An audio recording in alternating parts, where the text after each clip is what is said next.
Greetings, and hello, everyone, and welcome to the latest episode of Velodyne Lidar Live. Well, we talk to experts from every area of the mobility industry discussing the latest advancements in autonomous technology and all the ways it's transforming our lives and our communities in real time, or as I like to say, the transformation of transportation. Hey, I'm Charlie Vogelheim. I'll be your host for the next 45 minutes or so. Pam and I switch duties in this regard, and she'll be back in a future episode. But also with me is our co-host, Mary, in the background running the whole program, making sure everything works out okay. Today, we have three guests. It's essentially a panel of experts, and we're going to be talking about intelligent infrastructure. Now, normally we'd start off with a brief overview on Velodyne Lidar, but as some of the ways, today we just want to move right into the conversation because with these experts on the panel, we just don't want to waste any valuable time. And I think we're going to run out of time before we run out of things to talk about. So for the next 35 minutes or so, we'll have a curated conversation. And then all of you listening have an opportunity to submit questions. So don't forget to use the Q&A button at the bottom of your screen. And as always, we'll be recording the episode, so it'll be available on Velodyne Lidar YouTube channel. So I'm going to kind of step through and introduce each of our panelists one at a time and have a little brief conversation. And we'll begin with Sharma, and he's the Global General Manager of Smart Cities and Transportation for Intel. Intel, one of the great companies that makes Silicon Valley. If we can drop the screen there and let's bring up Shamir. Welcome to the podcast, the video cast, as it were. Thank you, Charlie, and many thanks to the Velodyne team for the invitation. It's a pleasure to be here. Well, let's begin, Shamir. And again, thanks for taking the time. A quick background on yourself, what put you in the position that you are. Absolutely happy to share that, Charlie. My name is, as Charlie said, Samir Sharma, Global General Manager for Smart Cities and Intelligent Transportation at Intel. 23 plus years in the industry, always looking at some of the cutting edge technologies and how can they make a difference and disrupt in a positive way what's happening around us. It's my team's responsibility to stitch together everything we're doing at Intel, from edge AI analytics to network transformation to cloud, and make it easy for our partners to build solutions on top of that and ultimately bring it to end customers like the city of San Jose. Yeah, well, it'll be a great part of the conversation. We're going to talk about smart cities overall. And so let's bring in John. John Barad is the VP of Business Development at Velodyne. John, welcome to the conversation. Are you there? Hello, Charlie. Yeah. Thanks so much. Appreciate your time, Shamir and Jordan, and this will be a great conversation. So we're talking about intelligent infrastructure. Normally, when we're talking about Velodyne or Velodyne products, they're part of a sensor suite on a vehicle per se. You know what? I just jumped ahead, and we don't know enough about you. Let's talk a little bit about your background and what brought you to your position at Velodyne. Yeah, well, sure.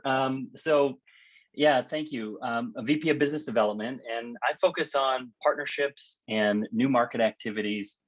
And so that is a variety of things at the company. As you have talked about in other Velodyne Lidar Live webcast episodes, Lidar is being used in all kinds of applications, not just vehicle and automotive applications, but robotic applications, industrial applications, drone applications. And one of the areas that we've gotten really excited about, and an area where I've started to lead our efforts, is in the smart city space. And that's using Lidar in a fixed position, not as we're generally understood of what Lidar is used for and moving vehicles or robots, actually putting Lidar on a pole and using it to monitor and analyze the environment. And it can be quite effective, certainly in these types of applications. And so we have developed a product that we are calling the Intelligent Infrastructure Solution. We're bringing to market that enables the full end-to-end solution that has edge computing, as well as Lidar sensing and the software that runs in the cloud to enable cities and municipalities to have take advantage of what Lidar can offer. And so that's why it's exciting to have Intel and as well as Jordan here from San Jose, because we can talk about how all these pieces fit together. Edge computing, Intel is very much involved in and a leader in.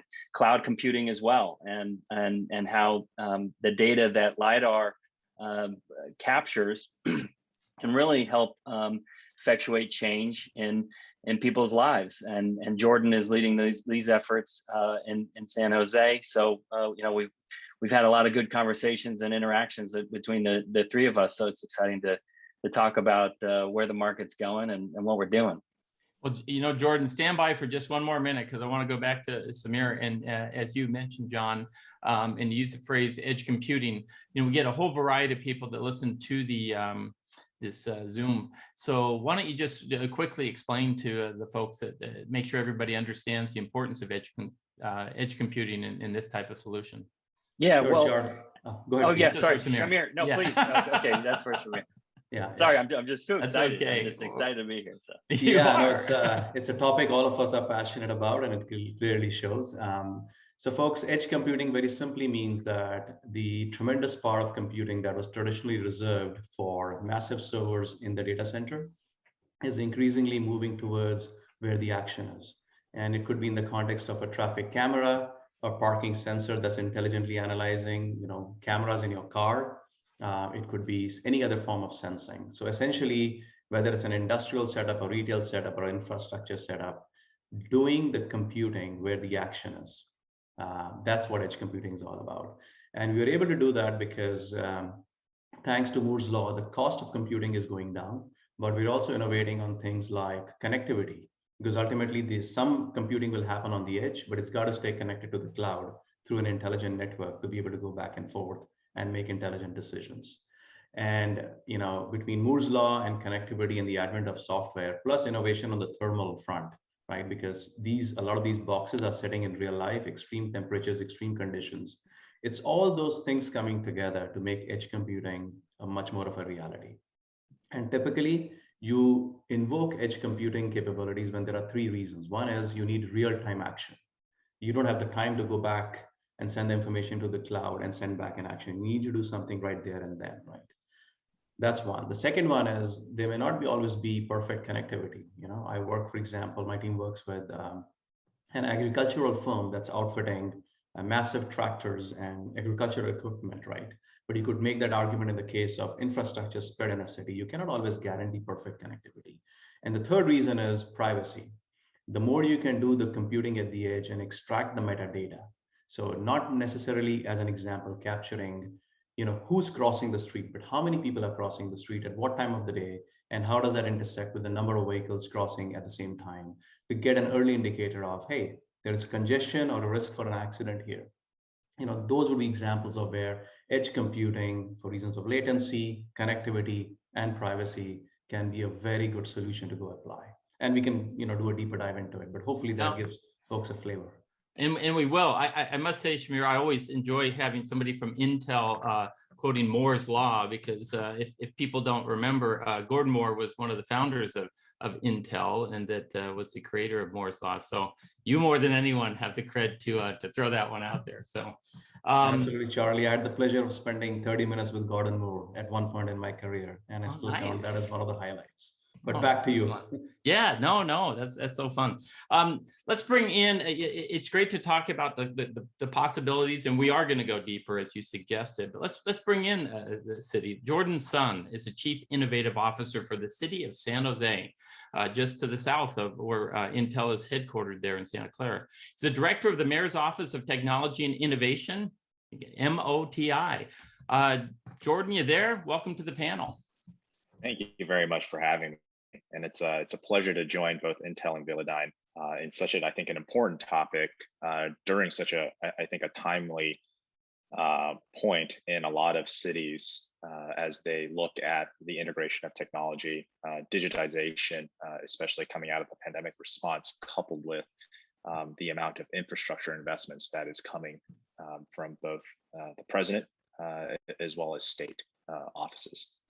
Yeah, boy, it sure is time to say the word infrastructure. Jordan, why don't you give all of us a little bit of your background, please? Yes, so I joined the city last year. Came from a background of having spent time in both the health tech space as well as the national security community and in finance, and had the privilege of having spent a career across both venture capital, startups, as well as public companies in strategic business development, corporate development roles. And when I joined the city, I came back from my second tour in Afghanistan, leading a special operations technology team, building products against ISIS and focused on crisis response, and found myself, highly motivated by and by the vision that the mayor Sam Liccardo had for a smart city and for achieving equity, especially for our most marginalized communities. And so when thinking about the pandemic, if not me, then who? I decided to take a step out of my normal career and serve in local government. And so that's how I found my way here to leading MOTI, the Mayor's Office of Tech and Innovation. We have 3 pillars that we focus on under our Building Better Basics vision for our smart city, and it's on data, it's on improving digital product experiences, and it's also on IoT. And outside of that, we're very deep and getting deeper in the transportation space. We believe there's a tremendous amount of opportunity there in building better networks and infrastructure that affect equity there. And my team, gosh bless them, they went from 4 to 40 in the last 2-3 months. So my team captains have really been leaned on pretty heavily in scaling our ability to grow, but also make impact for our residents. Well, it's great to have all 3 of you in this conversation. And as we said, I just came back from Michigan, and where they were, again, as any topic about this transformation of transportation, there is a conversation around smart cities.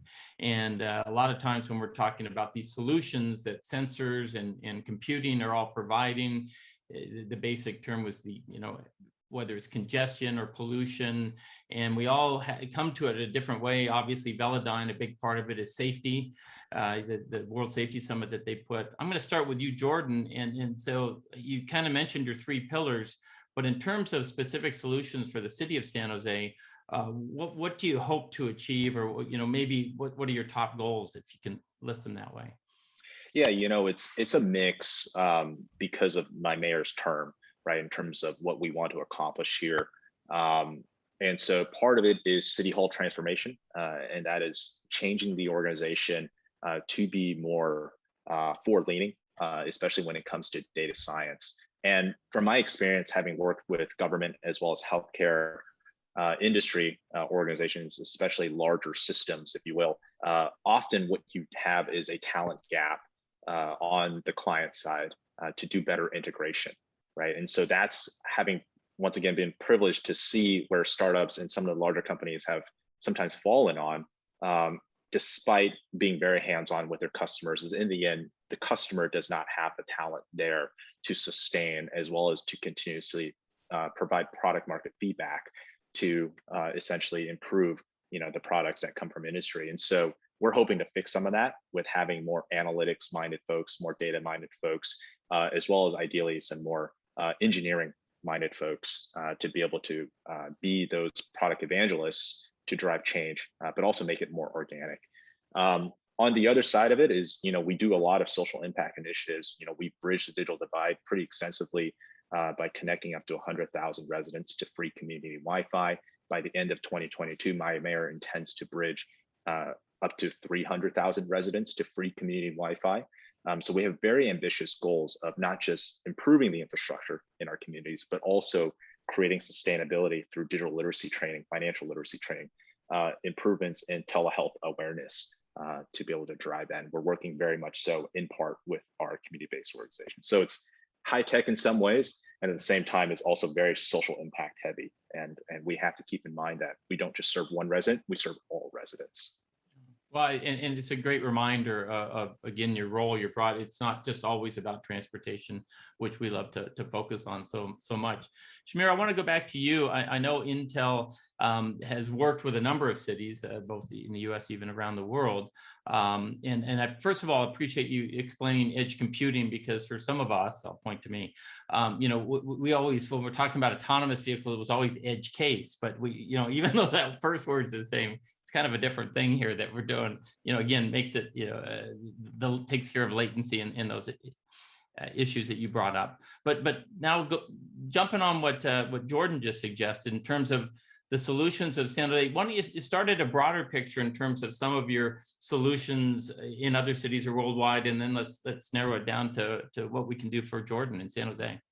Absolutely. I'll actually do a little bit of reverse. I just want to first give a shout out to both Mayor Sam Liccardo as well as Jordan and his team. I mean, the way San Jose has reached out and built partnership with the private sector is a great role model, a great example that I would encourage other cities to follow. I sit on the Mayor's Advisory Council, and with Jordan coming on, we'll interact even more going forward. But the conversations we are having with the city are very pragmatic. These are not, you know, strategy level conversations. These are, okay, we've got 20 priorities. We have funding only for 4. What do we prioritize and why? And which of these will have the most tangible impact? And my advice to cities across the world has always been, look, think big, because whatever you're trying to accomplish is going to touch everyone's life in the city. So we need to think big, but start small and move fast. That's how you build credibility. And that's the loop you create to try out stuff, build credibility. More credibility allows you to do bigger, more impactful things. Now, to directly answer your questions, if you look at what's happening at the global level, this was pre-pandemic, and I believe this will come back very quickly. Pre-pandemic, we would have about 3 million people globally move into urban areas. So every week, you're creating the equivalent of a city of Chicago globally.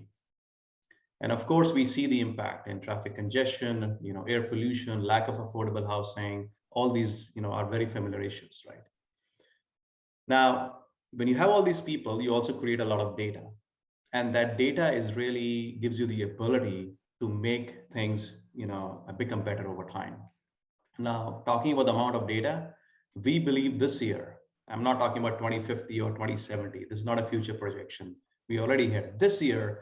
You're going to generate, or we are going to generate 16.5 zettabytes of data in the cities. And this is not the total data. This is the incremental layer we are creating on this multi-layered data cake. 16.5 zettabytes, to give you some context, in phone memory capacity, we talk about gigabytes. So if 1 gigabyte is enough coffee in this mug that I was having prior to this meeting, 16.5 zettabytes is enough data to fill up the entire Great Wall of China multiple times over. So when you're talking about this enormity of data, it's essentially a tsunami that we're already in the middle of. Now, how do we now make some intelligent conclusions, get some insights out of the tsunami of data, right? And it goes back to your question about edge computing. You have to balance an end-to-end architecture that says, look, recording 24 hours of traffic go by is not very interesting. What I want to know is, did an accident happen? Is congestion starting to build up? Did a parking spot become available?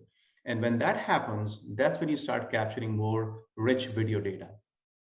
And not even that, you don't have to capture the entire video stream. You can do intelligent analytics and extract metadata and send only the insights so that some actions can be taken. So when I talk about this global perspective, so lots of people, lots of sensor, lots of data, technology as one sort of tool to help harness this data, it really breaks down into 3 different priorities typically globally. The first one is mobility and transportation. You know, this is a topic we are already talking about. The second one is public safety. And the third one is sustainability. And to the point you and I think Jordan made earlier, these things are intertwined. Transportation is an on-ramp to economic opportunity. When people are able to get to where they need to get to do their job done or earn a living, it helps elevate people out of poverty. We see this happen in every part of the world. The moment you invest more in the infrastructure, the moment you have more mobility available, the GDP level and the standard of living goes up. We saw this with the advent. By the way, I've been involved in the previous technological innovations that have driven a similar GDP increase. The advent of smartphone or just the basic phone was one such example. So I'm very bullish on how, based on what I'm hearing from cities as diverse as San Jose, Singapore, Shanghai, on what is happening in these cities and how it's going to lead to a better, quality of life for people. And my perfect other good example that I can share with you is in the middle of the pandemic, Singapore decided to publicly increase their spending on digitization by 30%. Because they know when you're in the middle of crisis, it is exactly the right time to double down on the transformation, because crises do get over. And when they get over, that's when you want to be in a position of strength to drive even more change. And I know parts of the world are still suffering from pandemic, and my heart goes out to everyone's that's impacted. But we are seeing the light at the end of the tunnel, and it's time to get ready, because the demand is going to come back very quickly. The urbanization is going to come back very quickly. All of my colleagues that I'm talking to who have startups or other companies, for example, in San Francisco, are telling me, all the workers, but specifically the younger workers, are all ready to move back. Because I think it's a fundamental human nature. We want to be around other humans. We want to be part of a community. We want to have those shared experiences. So now I'll stop talking and hopefully give you a quick flyby view. I'm just listening and I'm going. But interestingly, again, you're offering analytics, and I think Jordan, you mentioned that too, and that was part of your staff buildup was able to analyze. But before I get to that, Jordan, I want to bring John into the conversation, and just in terms of what you're hearing, both Intel's experience towards this, and certainly as Jordan mentioned, his need of Velodyne, again, in terms of providing the solution and some of the experiences you've had, either specifically with San Jose or other places. Yeah, well, to build on what Shamir is talking about, I mean, the fact that people are ready to get come back into the city is great. And what's changed though is that now I think we're moving into a world where not everybody wants to drive. There's so many more new modes of transportation. A lot of exciting startups in Silicon Valley that are building ride-sharing companies. You can rent scooters in every city, at every street corner. And even during the height of the pandemic, we still saw, unfortunately, sadly, still a very high number of pedestrian fatalities. And so as we think about, kind of this new world, multimodal world that we're in, and what infrastructure needs to be, it needs to be more than just counting cars and timing streetlights. It needs to be monitoring crosswalks. It needs to be monitoring bike lanes, which are, all this, there's wonderful new street designs that have bike lanes in them, new walkways. And all this needs, the infrastructure, we believe, and we're very passionate about safety at Velodyne, and that's, everything we do is about the safety of people. We believe, that the infrastructure should really focus on the not only just efficiency, but also supporting, all road users, especially the vulnerable ones. And so, just as Lidar has become a crucial sensor in the autonomous vehicle setting, it also lends a lot of value in this infrastructure setting, as I touched on, and providing not only the ability to work at night, because it is Lidar is an active light source, so it can work in 24 hours a day, all weather conditions.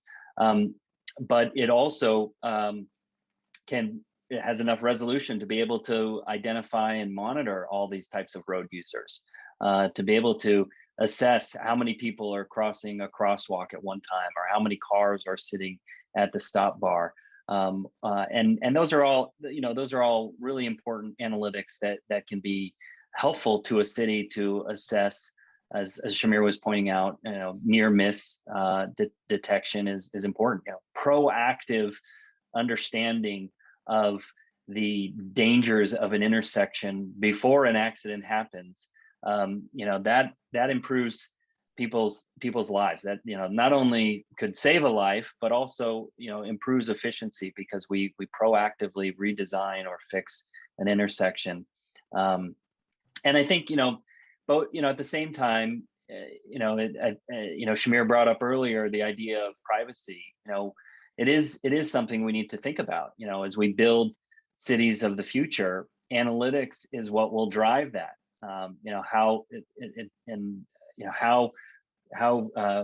people move around a city will be based on the data that the city feeds to them as to the most efficient way to do it. But also, that data needs to be private. I mean, it's clear.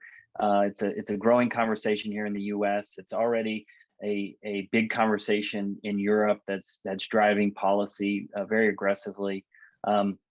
And so I think it's important to think about how we design it. Lidar from that standpoint, doesn't detect people's faces. It doesn't have that type of, doesn't capture that type of data to be able to do any facial recognition, which is helpful. There's I think concern from, and maybe it's an educational issue, but certainly public sometimes when they see cameras up all over the place, there is a concern, and without understanding of how that data is protected or where it's protected. And so, we're excited about the conversations we're having with cities and local governments as they're starting to think about, really those big questions of, how can we not only improve safety and improve efficiency, but also, design a smart city that's connected to all types of people, wherever they are and whatever they're doing. So, Jordan, I've got loaded questions for you, and thank you, John and Samir. So you're talking about capabilities and possibilities, and then you tie that into your actual needs, but layer that over this year of, I don't know what we call it, what does or doesn't count in the quarantine times, as your city and the transportation in and around your city was something before, but now you have this opportunity to have it become something after. Let's talk about that a little bit. Yeah, this has definitely been an interesting year for our city. I think we have, coming out of this, or still in this pandemic, we've got 85% plus people with at least one shot from, in terms of vaccination status. And when it comes to transportation, we've seen really the stressors that the pandemic has brought on national or public infrastructures, right? When it comes to user revenues.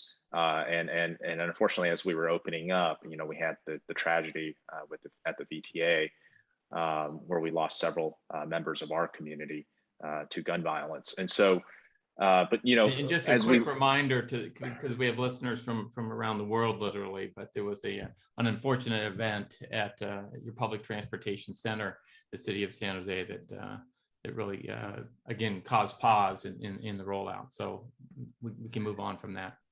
But as we think about,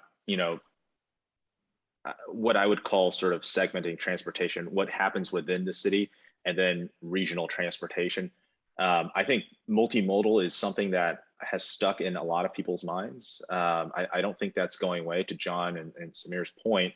And so coming out of that, we need to think about ways of ensuring that our Vision Zero safety programs are able to keep up with that level of complexity, right? And so whether it happens on the sidewalk or on the street, either way, we have residents who have their families traveling across the city that we need to take into consideration. And so when I look at transportation technologies, when I look at intelligent networks here inside of our city, from a sensor stack perspective, John's absolutely right in terms of we need to find ways of ensuring privacy. And that starts with the sensor stack itself and what use cases align with the type of sensors that you have. And so, during my role, one of the first things when I came to the city was realizing we didn't have a digital privacy policy. And so we got that passed in December, despite the pandemic happening, because we need to be held accountable for how the data is used, and then also communicate that to our residents, that we are accountable. Here's our policy. And by the way, this is a baseline to build on top of. And we've consulted the folks from the EFF, to various legal groups about that, right? But now then shifting over on the networking side, I think that's where it's interesting when we look at the hyper congestion that we've seen in networks, as is with work from home, with the increased data intensive apps that are available these days, and the increasing demand from consumers in terms of the visual experience and audio experience they want, right? And so when we think about network congestion, my vision going forward is really thinking about aligning with the use case, aligning with the sensor stack and what sensors we choose for those use cases, and then aligning the data needs of those sensors and those use cases with the type of network, wireless or hardline, that you want to select from. And so not everything needs to be 4G LTE or 5G or 6G one day. Not everything needs to, be connected directly to fiber. And there's a lot of other standards like LoRaWAN that we're really passionate about that are out there that can give you a lot of capabilities, have things, as Samir said, computed on the edge, but certain data does come back and it doesn't necessarily need to flow to the cloud completely. So, there's a whole new world out there, I think, in the IoT space that Intel has really been pushing and that Velodyne really has now been breaking into here with smart cities. And I hope to be able to bring those best in class technologies from other sectors into the government and public sector space. Appreciate that. Just a reminder to all of our listeners, we certainly welcome any questions that you might have out there. We've gotten one so far, Sal. I'll address it briefly. I know it's a broadly about the sensor itself, and that could be answered, more deeply another time, another place. But just since you mentioned it, John, let's just talk about, and Jordan, as you were talking about sensor stacks, obviously, you have to make considerations of weather and then the degree of the information you're getting. John, you can talk about, whether you can spot a pedestrian versus a cyclist versus a car. And again, Jordan, do you need any more information? Like, are they tall or short or male or female or anything else beyond that? John, we'll start with you. Yeah, there's so many different types of sensors, and radar, camera, lidar, are the three primary, and in the automotive space, all three are being leveraged because they all do things differently and complement each other. So there's really kind of no one size fits all type of sensor. It depends on really what your application is and what you're trying to do. If you want to do enforcement, red light enforcement, you're going to need a camera to be able to snap somebody's license plate or take a picture of their face. So it depends on what you're trying to architect and how you're trying to design it. There certainly are applications that we're working on that combine LiDAR and cameras. LiDARs are really great at monitoring very crowded spaces with very high degrees of accuracy, and very with very small objects, and so that has its place.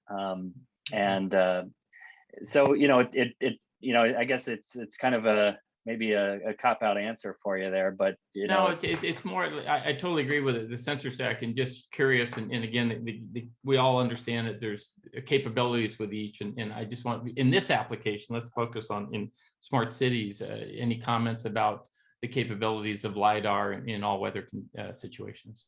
Yeah, well, I mean, LiDAR certainly works in all weather conditions. The LiDAR itself emits hundreds of thousands, in some models, even millions of points of light every second. So even in inclement weather, that light, it's laser light, it's eye safe and skin safe, it will penetrate the weather. And so attach that to or overlay on top of that an AI that can be able to classify objects. It works great. We've done testing in many environments. We have some sensors up north in Canada. We've a few in Montreal, actually, that have been up and running for a few years now without problems, and they've had some tough winters. So okay. it's a great technology for that. Now, certainly in whiteout or blizzard conditions, those are going to be challenging for any type of sensor. Well, we'll let that go on San Jose right now. So unless you have big plans for weather changes, Jordan. But going back to the other part of the question, Jordan, also with Shamir, then I'll go back to you. As he was talking about analytics and you were talking about building up your team in terms of the information you're getting from these sensors, and then where the role is to do the analytics. Obviously, Intel has some great experience in that, but you're building a team of your own. Yeah, when I talk about that, what I see a gap in innovation and driving technology or adoption of emerging technologies in government and healthcare sometimes is the integrators, right? And that's where they need to have just a level of technical fluency versus being solely dependent on industry's customer success teams, their field service representatives, or the folks that they out-contract to. And I think that's really important to drive sustainable change, as well as provide product feedback to improve the technologies that come to us when we contract next. But I think on the other side is looking at both Velodyne and Intel, like the movement to full stack solutions is so paramount right now. And I appreciate companies being able to do that because that makes it easier on us as we figure out the talent gap on our end, but also understanding like what actually does the end user need, right? And we can't just, take on a component, we don't have that experience necessarily. And so it's really important to have that full stack solution. But then now taking a step, further, what I really want to challenge industry now is to look at, okay, at some point there will be sensor exhaustion or data exhaustion, or as I call it, software fatigue. There's only so many dashboards I can have for my traffic ops team, so at some point everything needs to integrate into one to make it easier to make intelligent decisions, but also to be monitoring things that we otherwise don't need to have a human constantly staring at a dashboard. And so I saw it in healthcare. I've seen it in how we do warfighting in the national security community. And I hope that, we've learned similarly those lessons in pandemic response and coordinating different actions across the city. And so I challenge industry on that one too, because that's something that I see coming up. Well, that's what I have as pandemic fatigue, if you must know. But let's go back to the important conversation. It's all about public-private partnership. And I think partnership's a great word. And going back to you, Shamir, you obviously have knowledge base, although they're your customers and you're working with different people, but around the world. So it's got to be interesting to see a city like San Jose establish some needs and then build with them what these analytics and what the possibilities are around that. Yeah, absolutely, Charlie. In fact, I really like how Jordan described sort of the journey we've been on. 5 years ago, when I started this team, my instinct was to do what a typical silicon company would do, show up with a chip, right? And talk about how great the silicon is, how many cores we have, the gigahertz.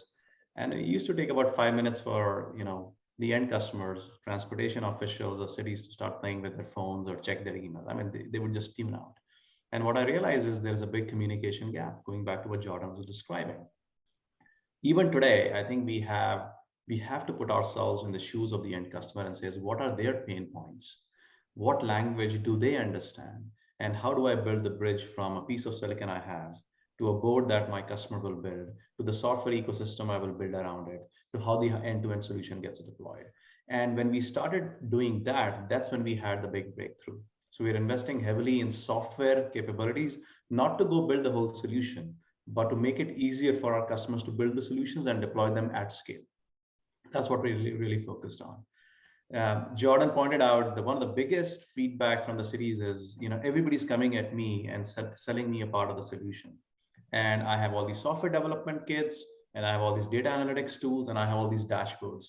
But at the end of the day, it's a human making a decision, and you need to simplify, that single window pane view of what's happening in the city, so I can make those trade-offs.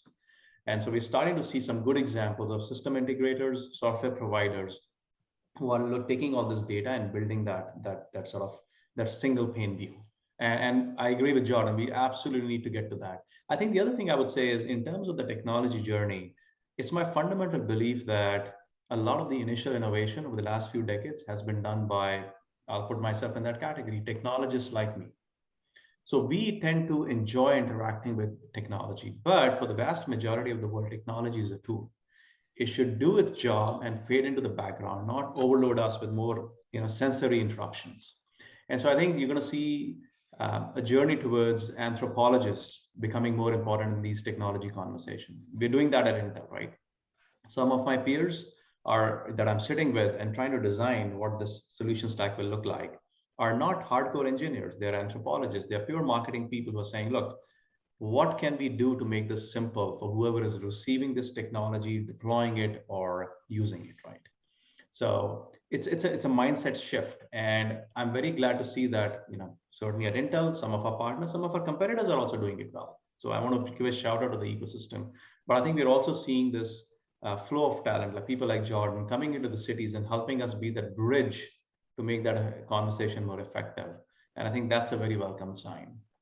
You asked about where I'm seeing these kind of examples being done very well. I think what Jordan and team have done with the privacy statement is a huge start. I mean, that's a BKM. I always tell people, start by publishing a data manifesto. The city of Seattle ran into some issues early on, and Michael McMiller, who's now at Microsoft, I sat with him and he said, our big issue was we didn't understand that we need to communicate with all these stakeholders early on, but we quickly learned it. And so in the subsequent deployments, we brought them into the fore. We told them what data we are collecting, what is it going to be used for. And so my recommendation is to do this, publish this data manifesto. And data manifesto is not a 50-page legal document, right? It's a 1 or 2 pager that anybody, even walking on the street, would be able to read and say, yes, I get what you're doing with this data. I get how what part of it you're retaining, how you're going to use it. When you do that, you create an environment of trust. Without trust, people will assume the worst. So start by publishing this data, your strategy, and I think it goes a long way in helping build that trust. The final example I will share is I've spent quite a bit of time, at least pre-pandemic, in Singapore. In many ways, they are a bit of a model city. Now, there are some unique things about them that cannot be simply replicated elsewhere in the world.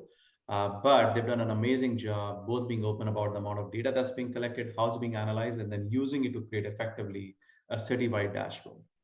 And I know we have limited time today, but I'm happy to share examples of amazing things I learn every time I go there. Yeah, and again, without getting into, I know you have business relationships with these cities and towns, and it's an interesting combination of them discovering and sharing and even learning from the different experiences you've had. Can you tell me, have you seen some city? Gosh, I wish it was all over this pandemic, and to the point that you could actually say, we're seeing cities that are opening in these directions, and it's not going to be the same solution for all, but they're either going for more pedestrians or more public transportation or that type of thing. But are you witnessing change as the cities reopen? Oh, absolutely. And I think we're witnessing 2 things. One is I think cities are realizing, having gone through the pain of pandemic, that flexibility in infrastructure is absolutely paramount. A simple example is some cities had fixed function cameras, traffic cameras. Others had connected cameras that could have evolved by over-the-air updates to add new capabilities. So suddenly, parts of the world saw upgraded infrastructure that's not only just detecting red light jumping, but is actually able to figure out if there is social distancing happening at the crowd level. If analyzing analytics on how many people are going to work versus working from home. So tons of such examples, right? But to do that, you have to sort of infuse your infrastructure with that connectivity, with that compute capability for future planned or unplanned upgrades. Look, pandemic is not the first or the last crisis. So something will come next that will surprise us. But I think the best cities in the world are using this as a bit of an education. And to quote one of my peers from a partner organization, they said, pandemic has been an incredible chief digital officer for cities to move forward on things we've been talking about for 10, 15 years. But there's always some barrier, mental or real, in going there. And the pandemic, in a very strange, ironical way, has fast-tracked those things. Gentlemen, I mentioned at the very beginning that we would run out of time before we certainly ran out of things to talk about, and we're pretty close to the end. I don't want to finish this yet, but as we've been talking, Jordan, I don't know if I gave the city of San Jose enough props, and if you just relying on a song that doesn't know the way to San Jose, then you're missing the point that it's essentially, you know, on the capital of Silicon Valley to a certain extent. You've got everything there from a major airport to the rail to the bus lines that you suggested. I'm, you know, perhaps I'm giving you a hard time or not, but as the city of San Jose in the shadow of Silicon Valley, are you expected to be the smartest of the smart cities? Do you feel any extra pressure on that?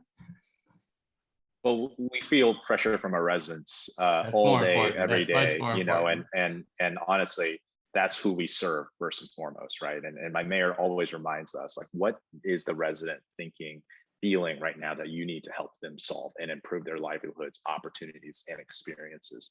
But I just want to give a quick plug to, you know, the conversations that we're having here, as well as, you know, the partnerships we had across other industries, whether it's the telcos or other, you know, what is unique about San Jose is that we have this, speaking of public-private partnerships that Samir talked about, we have this public-private partnership spirit inside the city manager's office, as well as inside the mayor's office, where we say, let's create opportunities for us to all be present at the table. So and if we don't have it, let's build that table first.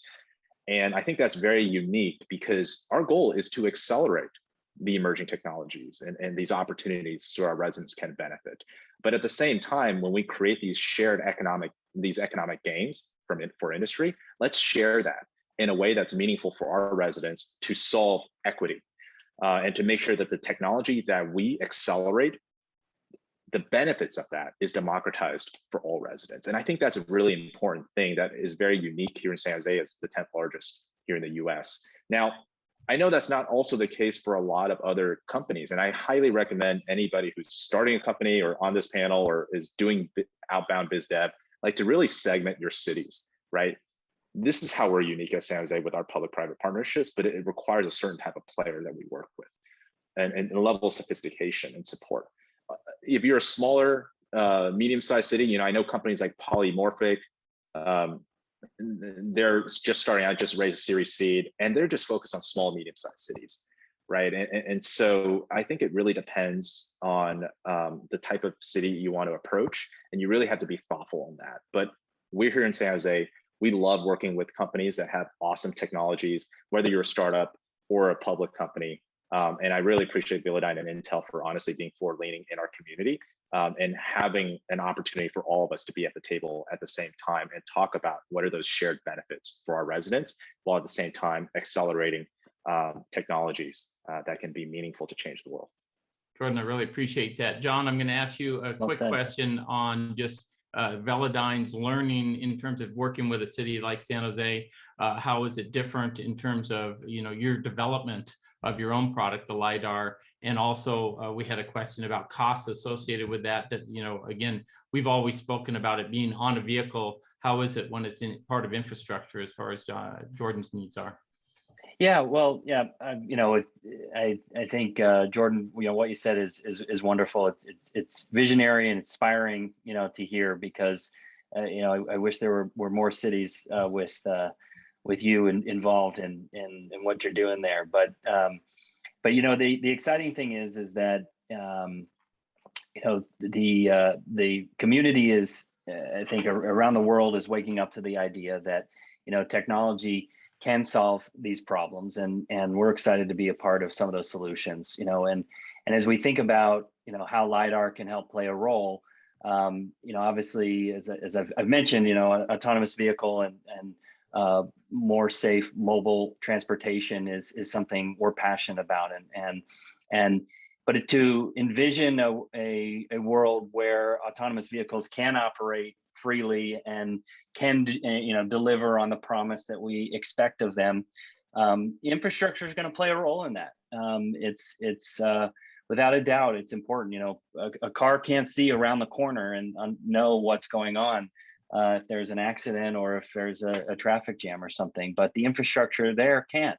And so, you know, we want to try to bring that innovation to the entire space to help the, you know, all of you know, the mobility industry grow, and as a result, you know, looking at trying to apply it to problems with Jordan that can improve people's lives and help improve equity and access to mobility and information and improve efficiencies. And that's what we're excited about. So it's a good team that we have here at Velodyne, and a great group of partners and ecosystem players like Intel that are involved, and a number of others, because it's not going to be one company that builds the smart city of the future. It's a collaborative effort. There's so many aspects of what makes up a smart city. There's not really a definition you can put on it, and so it's exciting to be around the table and a part of the conversation. Thanks so much, Sean. And Samir, we started with you. Let's finish with you. I mean, after all, you put the silicon in Silicon Valley. So, any closing remarks? No, I'm just very glad to have this conversation, and I think it's a great symbolic representation of the kind of conversations that need to happen more and more. Because to the points made earlier by John as well as Jordan, it's really about the ecosystem coming together. We're very excited about the partnership we have with Velodyne. Lidars are a rich source of data. They obviously require a lot of compute right there at the edge. And we talked about sort of this multi-sensor fusion, coexistence of different kinds of standards. That's really the the reality, right? Like it's not a one size fits all. It's really tailoring all these different solutions coming together, and then combining that with the right business model as well as the right set of people. I always talk about, once have the right people on the bus, you'll find your destination as well, right? So it's really about bringing the best of minds together and complementing each other and partnering with each other. There is no more pure collaboration or competition, right? There's all competition, and we have to really figure out how do we work together across boundaries, across orgs, and pull that ecosystem together. So super bullish, super excited, and thank you for the invitation. I really appreciate being here and sharing my thoughts, but also learning from my fellow panelists and from you, Charlie. Well, thanks for being a part of it. And there were so many topics that we wanted to cover, but it's partly because it hasn't been out there that long. Jordan, we're going to have to come back to you and talk about the things like what was priorities around safety or transportation, the three things that Samir mentioned in the very beginning. Also, efficiencies and reliability and costs are all important factors for any decision I know that you're making, as any customer would for any of these solutions. So I thank you all and really appreciate it. We're out of time. If you do have additional questions, you can reach each one of our panelists. You can see the email address up on the screen right now. Don't forget that the webinar recording will be available on Velodyne's YouTube channel. And once again, special thanks to Samir from Intel, John right here at Velodyne, and Jordan Sun, Chief Innovation Officer of the City of San Jose. Really appreciate your comments today, participating in this conversation, which again was a great overview of the public-private partnerships that need to be out there as we create these smart cities for the future. Ladies and gentlemen, thanks for being a part of this. Charlie Vogelheim here. I was really happy to be a part of this conversation. This continues on. Our next episode will continue a smart city conversation. Actually, we're going to call it Lidar-enabled advanced safety solutions to protect vulnerable road users. So of us, all the topics that we were talking about, this one will focus a little bit more on the pedestrian side of things, or any of the vulnerable users, which of course could be cyclists and anyone in a small vehicle. We've got a great panel set up, and this will be on August 13th. So just next week at, again, the regular time at 10 o'clock. Jane, Mandy, and King will be a part of that as we continue the conversation. And the conversation really is Velodyne Lidar Live, and it's about this transformation of transportation. Thanks for joining us. We'll see you next time.